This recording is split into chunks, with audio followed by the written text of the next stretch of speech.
அனைவருக்கும் வணக்கம்.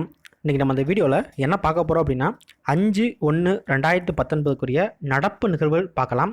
இந்த கொஸ்டினுக்குரிய பிடிஎஃப் லிங்க்கு கீழே டிஸ்கிரிப்ஷனில் கொடுத்துருக்கிறேன். ஸோ வேணுங்கிறவங்க டவுன்லோட் பண்ணி எழுதிக்கலாம். ஆன்சர் கீக்கு இந்த வீடியோ வச்சு செக் பண்ணிக்கலாம். இன்றைய நடப்பு நிகழ்வுகள் பார்க்குறதுக்கு முன்னால் நேற்றைய நடப்பு நிகழ்வுகள் ஒரு தடவை ரிவிஷன் பண்ணிடலாம்.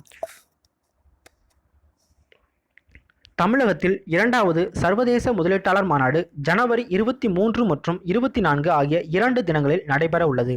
திருவாரூர் இடைத்தேர்தல் ஜனவரி 28ஆம் தேதி நடைபெற உள்ளது. சந்திராயன் 2 செயற்கைக்கோள் அடுத்த மாதம் விண்ணில் ஏவப்பட உள்ளது.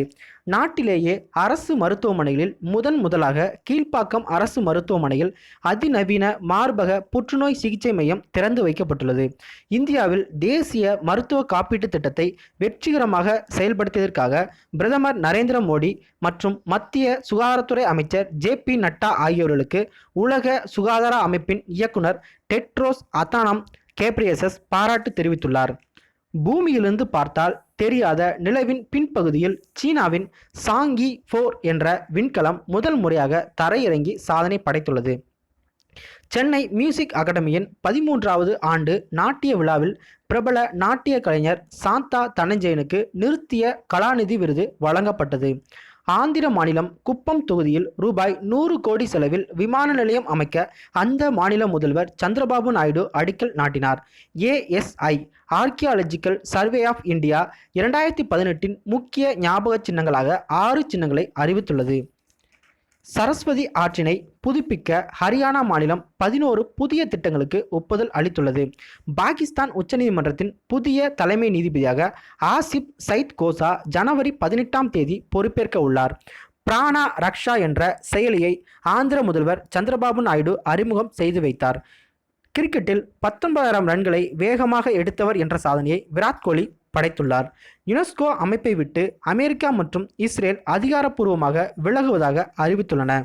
ஸோ இன்றைய நடப்பு நிகழ்வுகள் பார்க்கலாம். சர்தார் வல்லபாய் படேல் சிலைக்கு மத்திய அரசு சார்பில் எவ்வளவு நிதி உதவி வழங்கப்பட்டது? ஸோ சர்தார் வல்லபாய் படேல் சிலைக்கு மத்திய அரசு சார்பில் எவ்வளவு நிதி உதவி வழங்கப்பட்டது அப்படின்னு பார்த்தீங்கன்னா 300 கோடி. அதாவது சர்தார் வல்லபாய் படேல் சிலை உருவாக்குறதுக்காக எவ்வளவு நிதி உதவி மத்திய அரசு வழங்கினாங்க அப்படின்னு பார்த்தீங்கன்னா 300 கோடி. அது மொத்தமாக கிட்டத்தட்ட 3000 கோடி ஆணுச்சு. அதில் வெறும் 300 கோடி மட்டுமே தான் மத்திய அரசு கொடுத்துருக்குதா மக்களவையில் தெரிவிச்சிருக்கிறாங்க. இந்த சர்தார் வல்லபாய் படேல் சிலையை பற்றி சொல்லணும் அப்படின்னா குஜராத்தில் சர்தார் சரோவர் நீர்த்தேக்கத்துக்கு அருகே இந்த சிலை வந்து அமைஞ்சிருக்குது. இதோட உயரம் எவ்வளவு அப்படின்னு பார்த்தீங்கன்னா 182 மீட்டர் உயரம் கொண்டதான் இந்த சிலை. அடியில் சொல்லணும் அப்படின்னா 597 அடி கொண்டதான் இந்த சிலை அப்படின்னு சொல்லலாம். அக்டோபர் 31ஆம் தேதி பிரதமர் நரேந்திர மோடியால் இந்த சிலை வந்து திறந்து வைக்கப்பட்டது. பிள்ளைகள் தங்கள் வருமானத்தில் 5 முதல் 10% பெற்றோர்களின் வங்கி கணக்கில் செலுத்த கட்டாயம் ஆக்கும் சட்டம் இயற்ற எந்த நாடு முடிவு செய்கிறது? ஸோ பிள்ளைகள் தங்களது வருமானத்தில் 5 முதல் 10% பெற்றோர்களின் வங்கி கணக்கில் செலுத்த கட்டாயம் ஆக்கும் சட்டம் இயற்ற எந்த நாடு முடிவு செய்கிறது அப்படின்னு பார்த்தீங்கன்னா நேபாளம். ஸோ நேபாளம் தான் பிள்ளைகள் தங்களோட வருமானத்தில் 5லேருந்து 10% கண்டிப்பாக பேரண்ட்ஸோட அக்கௌண்ட், அதாவது பேங்க் அக்கௌண்ட்டில் செலுத்தணும். அவங்களோட ஜீவனாம்சத்துக்காக, அதாவது பின்னால் அவங்களுக்கு வந்து யூஸ்ஃபுல்லாக இருக்கிறதுக்காக செலுத்தணும் அப்படிங்கிற ஒரு திட்டத்தை வந்து கட்டாயமாக்கணும் அப்படின்னு சொல்லிட்டு இந்த நேபாள அரசு வந்து முடிவு செஞ்சுருக்கிறாங்க. போதிய அளவு புழக்கத்தில் உள்ளதால் எந்த ரூபாய் நோட்டை அச்சடிப்பதை நிறுத்தி வைக்கப்பட்டுள்ளதாக மத்திய அரசு தெரிவித்துள்ளது. ஸோ போதிய அளவு புழக்கத்தில் உள்ளதால் எந்த ரூபாய் நோட்டு அச்சடிப்பதை நிறுத்தி வைக்கப்பட்டுள்ளதாக மத்திய அரசு தெரிவித்துள்ளது அப்படின்னு பார்த்தீங்கன்னா 2000 ரூபாய் நோட்டு. ஸோ 2000 ரூபாய் நோட்டு வந்து போதிய அளவு புழக்கத்தில் இருக்கிறதுனால அந்த ரூபாய் நோட்டு அச்சடிக்கிறது வந்து நிறுத்தி வச்சிருக்கிறதா மத்திய அரசு தெரிவிச்சிருக்காங்க. கிட்டத்தட்ட 100% ரூபாய் நோட்டுகள் இருக்குன்னா அதில் 35% வந்து இந்த 2000 ரூபாய் நோட்டுகள் தான் இருக்கிறதா சொல்லியிருக்கிறாங்க. தென்னிந்திய பதிப்பாளர் சங்கம் நடத்தும் 42வது புத்தக கண்காட்சி எங்கு நடைபெறுகிறது? ஸோ தென்னிந்திய பதிப்பாளர் சங்கம் நடத்தும் 42வது புத்தக கண்காட்சி எங்கு நடைபெறுகிறது அப்படின்னு பார்த்தீங்கன்னா சென்னையில் நடைபெறுகிறது. ஸோ தென்னிந்திய பதிப்பாளர் சங்கம் பபாசி அப்படின்னு சொல்லுவாங்க. இது வந்து 42வது புத்தக கண்காட்சியை சென்னையில் நடத்துது. 1977 இந்த முதல் புத்தக கண்காட்சி நடந்துருச்சு இந்த தென்னிந்திய பதிப்பாளர் சங்கம் சார்பில். ஸோ இப்போ வந்து 42வது புத்தக கண்காட்சி நடைபெறுகிறது. இதில் நிறைய விருதுகள் வந்து கொடுத்துருக்காங்க. ஸோ அதில் ஒரு சில விருதுகள் சொல்கிறேன். சிறந்த பதிப்பாளர் விருது. ஸோ சிறந்த பதிப்பாளர் விருது வந்து முல்லை பழனியப்பனுக்கு கொடுத்துருக்காங்க. அடுத்து சிறந்த பெண் எழுத்தாளர் விருது ஜி திலகவதி முன்னாள் ஐபிஎஸ் கொடுத்துருக்காங்க. அடுத்து சிறந்த ஆங்கில எழுத்தாளர் விருது காயத்ரி பிரபுவுக்கு கொடுத்துருக்காங்க. பதிப்பக செம்மல் விருது, ஸோ பதிப்பக செம்மல் விருது வந்து ஹிக்கின் பாதம்ஸ் நிறுவனம் அப்படிங்கிற ஒரு நிறுவனத்துக்கு கொடுத்துருக்காங்க. ஸோ ஹிக்கின் பாதம்ஸ் நிறுவனத்துக்கு கொடுத்துருக்காங்க. சிறந்த சிறுவர் அறிவியல் நூல் விருது, ஸோ சிறந்த சிறுவர் அறிவியல் நூல் விருது வந்து கோவி பழனிக்கு கொடுத்துருக்காங்க. சிறந்த குழந்தை எழுத்தாளர் அலா வள்ளியப்பா விருது, ஸோ சிறந்த குழந்தை எழுத்தாளர் அலா வள்ளியப்பா விருது வந்து சபிதா ஜோசப்புக்கு கொடுத்துருக்காங்க. தமிழ்நாடு அறிவியல் தொழில்நுட்ப மன்றத்தின் துணைத் தலைவராக நியமிக்கப்பட்டுள்ளவர் யார்? ஸோ தமிழ்நாடு அறிவியல் தொழில்நுட்ப மன்றத்தின் துணைத் தலைவராக நியமிக்கப்பட்டுள்ளவர் யார் அப்படின்னு பார்த்தீங்கன்னா மயில்சாமி அண்ணாதுரை. இஸ்ரோவோட முன்னாள் விஞ்ஞானி தான் இந்த மயில்சாமி அண்ணாதுரை. இவரை தான் தமிழ்நாடு அறிவியல் தொழில்நுட்ப மன்றத்தின் துணைத் தலைவராக நியமிச்சிருக்கிறாங்க. அண்டார்டிகாவின் வின்சன் மலை சிகரத்தை அடைந்த முதல் பெண் மாற்றுத்திறனாளி யார்? ஸோ அண்டார்டிகாவின் வின்சன் மலை சிகரத்தை அடைந்த முதல் பெண் மாற்றுத்திறனாளி யார் அப்படின்னு பார்த்தீங்கன்னா அருணிமா சின்ஹா. இவங்களை வந்து மாற்றுத்திறனாளி அப்படின்னு சொல்ல முடியாது, ஒரு இடது கால் துண்டிக்கப்பட்ட பெண் அப்படின்னு சொல்லலாம். இவங்க வந்து பிறந்ததுலேருந்தே மாற்றுத்திறனாளி கிடையாது. 2011 கடந்த 2011 ஒரு ட்ரெயினில் போகிறப்ப கொள்ளையர்கள் இவங்களை கீழே தள்ளி விட்டதில் இந்த இடது கால் வந்து துண்டிக்கப்பட்டுருச்சு. ஸோ இவங்க வந்து ஃபஸ்ட்டு 2013 ஸோ 2013 எவரெஸ்ட் சிகரத்தை வந்து அடைஞ்சாங்க. ஸோ எவரெஸ்ட் சிகரத்தை அடைஞ்சாங்க. அதுக்கப்புறம் இப்போ அண்டார்டிகாவில் வின்சன் மலை, ஸோ வின்சன் மலை அப்படிங்கிறது அண்டார்டிகாவில் மிகப்பெரிய மலை அப்படின்னு சொல்லலாம். அந்த மலையை ஏறின முதல் பெண் மாற்றுத்திறனாளி அப்படின்னு சொல்லலாம். ஓகேங்களா? இந்த வின்சன் மலை வந்து 4892 மீட்டர் உயரம் கொண்டது தான் இந்த வின்சன் மலை. இவங்களுக்கு ஆல்ரெடி 2015 பத்மஸ்ரீ விருது வந்து கொடுத்துருக்குறாங்க. ஐஓசியின் முதல் எல்என்ஜி இறக்கு முனையம் எங்கு அமைய உள்ளது? ஸோ ஐஓசியின் முதல் எல்என்ஜி இறக்கு முனையம் எங்கு அமைய உள்ளது அப்படின்னு பார்த்தீங்கன்னா தமிழ்நாட்டில் அமைய உள்ளது. ஸோ தமிழ்நாட்டில் எண்ணூர் அப்படிங்கிற இடத்துல வந்து இந்த இந்தியன் ஆயில் கார்பரேஷனோட முதல் எல்என்ஜி லிக்யூட் நேச்சுரல் கேஸோட இறக்குமதி முனையம் வந்து அமைய உள்ளது. சமீபத்தில் காலமான டிப்யண்டோ பாலிட் எந்த மாநிலத்தை சேர்ந்தவர்? ஸோ சமீபத்தில் காலமான டிப்யண்டோ பாலிட் எந்த மாநிலத்தை சேர்ந்தவர் அப்படின்னு பார்த்தீங்கன்னா பீகார். ஸோ இவங்க வந்து பீகார் மாநிலத்தை சேர்ந்தவங்க. இவங்க வந்து ரீசெண்டாக இறந்துட்டாங்க. இவங்க வந்து ஒரு பெங்காலி ரைட்டர் அப்படின்னு சொல்லலாம். 1998 சாகித்ய அகாதமி விருது வந்து வாங்கியிருக்கிறாங்க. ஸ்லோவேகியாவுக்கான புதிய இந்திய தூதராக நியமிக்கப்பட்டுள்ளவர் யார்? ஸோ ஸ்லோவேகியாவுக்கான புதிய இந்திய தூதராக நியமிக்கப்பட்டுள்ளவர் யார் அப்படின்னு பார்த்தீங்கன்னா வான்லால் குமா. ஸோ வான்லால் குமா தான் ஸ்லோவேகியாவுக்கான புதிய இந்திய தூதராக நியமிக்கப்பட்டிருக்கிறாங்க.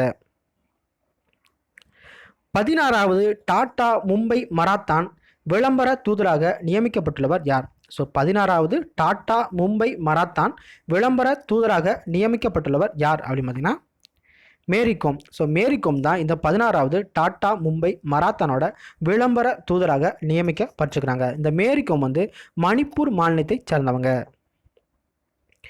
13வது உலக சுகாதார மாநாடு எங்கு நடைபெற உள்ளது? ஸோ 13வது உலக சுகாதார மாநாடு எங்கு நடைபெற உள்ளது அப்படின்னு பார்த்தீங்கன்னா ஹைதராபாத்தில் நடைபெற உள்ளது. இந்த 13வது உலக சுகாதார மாநாடு எப்போ நடைபெற உள்ளது அப்படின்னு பார்த்தீங்கன்னா ஜூலை 21 24 வரைக்கும் இந்த உலக சுகாதார மாநாடு வந்து நடைபெற உள்ளது. உலக பிரெய்லி தினம் எந்த நாளில் கொண்டாடப்படுகிறது? ஸோ உலக பிரெய்லி தினம் எந்த நாளில் கொண்டாடப்படுகிறது அப்படின்னு பார்த்தீங்கன்னா ஜனவரி 4ஆம் தேதி இந்த உலக பிரெய்லி தினம் கொண்டாடப்படுகிறது. இந்த பிரெய்லி அப்படிங்கிறது என்ன அப்படின்னு பார்த்தீங்கன்னா பார்வையற்றோருக்கான ஒரு எழுத்து முறை தான் இந்த பிரெய்லி அப்படிங்கிறது. இதை கண்டுபிடிச்சவர் தான் லூயிஸ் பிரெய்லி அப்படிங்கிறவங்க. ஸோ லூயிஸ் பிரெய்லி அப்படிங்கிறவங்க இதை கண்டுபிடிச்சாங்க. இவர் பிறந்த நாள் தான் இந்த ஜனவரி 4 அப்படிங்கிறது. ஜனவரி 4 1809 வருடம் வந்து இவர் வந்து பிறந்திருக்கிறாரு. ஸோ அந்த நாளை வந்து கொண்டாடும் வகையில் உலக பிரெய்லி தினமாக கொண்டாடுறாங்க. ஸோ ஒரு சில விஷயங்கள் வந்து நான் வந்து கொஸ்டினாக மேக் பண்ண முடியல, நான் அதை வந்து இப்போ சொல்லிடுறேன். கஜா புயலால் முழுமையாக சேதமடைந்த ஃபைபர் படகுகள் மற்றும் வலைகளுக்கான நிவாரண நிதி 1.5 லட்சமாக உயர்த்தப்படும் என்று முதல்வர் எடப்பாடி பழனிசாமி அறிவித்துள்ளார். வங்கி கணக்கு தொடங்கவும் செல்லிடப்பேசி இணைப்பு பெறுவதற்கும் ஆதாரை விருப்பத்தின் பேரில் அளிக்க அனுமதிக்கும் ஆதார் சட்ட திருத்த மசோதா மக்களவையில் வெள்ளிக்கிழமை நிறைவேற்றப்பட்டது. நாட்டில் நிறுவனங்கள் தொழில் செய்வதை எளிதாக வழிவகுக்கும் நிறுவனங்கள் சட்ட மசோதா மக்களவையில் வெள்ளிக்கிழமை நிறைவேற்றப்பட்டது. மேகாலயாவில் சட்டவிரோத நிலக்கரி சுரங்கங்களை தடுக்க தவறியதாக மேகாலயா அரசுக்கு தேசிய பசுமை தீர்ப்பாயம் ரூபாய் 100 கோடி அபராதம் அளித்துள்ளது. ஸோ மேகாலயாவில் நிறையவே நிலக்கரி சுரங்கம் இருக்குது, அதுவும் சட்ட விரோதமாக நடந்துக்கிட்டு இருக்குது. அதில் இப்போ ஒரு பெரிய இஷ்யூ போணுச்சு. என்ன அப்படின்னு பார்த்தீங்கன்னா, மேகாலயாவில் கிழக்கு ஜெயிந்தியா மாவட்டத்தில் ஒரு லைடைன் அப்படிங்கிற ஒரு ஆற்றில் ஏற்பட்ட ஒரு வெள்ளப்பெருக்கத்தால் பக்கத்தில் உள்ள ஒரு நிலக்கரி சுரங்கத்தில் வெள்ளம் பூந்துருச்சு. ஸோ அந்த நிலக்கரி சுரங்கத்தில் ஒர்க் பண்ண ஒரு 15 பேர் அதில் மாட்டிக்கிட்டாங்க. ஸோ இன்னும் அவங்கள மீட்டெடுக்க முடியல. டிசம்பர் 13 அந்த சுரங்கத்துக்குள்ளே நீர் போந்துச்சு. இன்னும் மீட்பு பணிகள் நடந்துகிட்டே தான் இருக்குது. ஸோ இதை மையமாக வச்சு இந்த மேகாலயா அரசுக்கு தேசிய பசுமை தீர்ப்பாயம் பார்த்தீங்க அப்படின்னா ரூபாய் 100 கோடி அபராதம் அளிச்சிருக்கிறாங்க. மேலும் ஒரு ஆசிய கால்பந்து போட்டி அபுதாபியில் இன்று தொடங்குகின்றது. ஸோ ஆசிய கால்பந்து போட்டி அபுதாபியில் இன்று தொடங்குகின்றது. சர்வதேச டேபிள் டென்னிஸ் தரவரிசை பட்டியலில் சரத்கமல் ஜி சத்யன், ஸோ இந்தியாவை சேர்ந்த சரத்கமல் ஜி சத்யன் 30 மற்றும் 31வது இடங்களை பிடித்துள்ளனர்.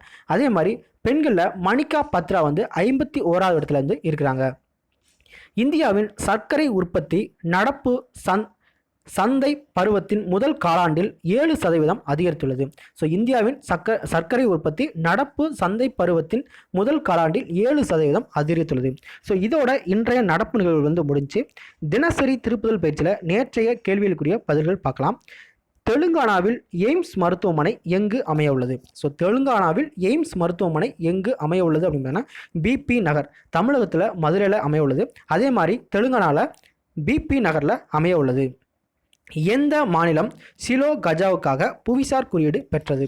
ஸோ எந்த மாநிலம் சிலோ கஜாவுக்காக புவிசார் குறியீடு பெற்றது அப்படின்னா பீகார் மாநிலம். ஸோ இன்றைய கேள்விகள், புதிய ASGI ஆக நியமிக்கப்பட்டுள்ளவர் யார்? ஸோ புதிய ASGI ஆக நியமிக்கப்பட்டுள்ளவர் யார்? இரண்டாவது கேள்வி, சமீபத்தில் காலமான துல்சி கிரி எந்த நாட்டை சேர்ந்தவர்? ஸோ சமீபத்தில் காலமான துல்சி கிரி எந்த நாட்டை சேர்ந்தவர்?